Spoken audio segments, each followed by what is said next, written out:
It's a great question. And this, so I have not been able to reach every source that you would like to as this is a breaking news story. So, Joe, I'm going to tell you something that was true a year ago, but I think it is pertinent now. And I remember I talked to I think to you about this on CBS Sports HQ last year at the trade deadline, and Lakers fans got very angry. But at the time, there was talk within the Lakers organization that LeBron James had grown a little frustrated with Anthony Davis. It wasn't that necessarily AD was going to be traded. We obviously didn't report that on CBS Sports. It was just, hey, this is something to keep an eye on.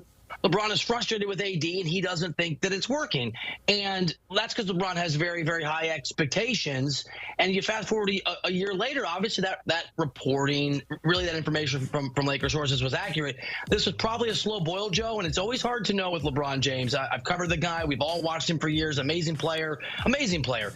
He can be a little inconsistent sometimes. He can be, some would say, a little moody. And so this is something I'd heard about and we had talked about a year ago. You never know if it's just LeBron having a bad month with AD, but obviously LeBron had made the consideration, because you're right, this trade does not happen without his absolute blessing and approval.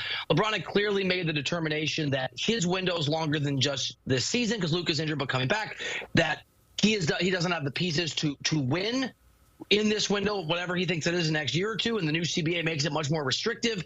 There wasn't going to be the easy opportunity to go and get a big name because of some of the limitations. And so I think you're right. We're speculating here to a degree. I mean, I've got some reporting here that suggests from people that LeBron certainly was involved, but this follows a pattern where LeBron wants to win championships. It doesn't matter if he's 26 or he's 40 years old. And you're right. There is no chance. There is 0% chance this trade happens without LeBron at a minimum giving his approval and maybe a little bit of a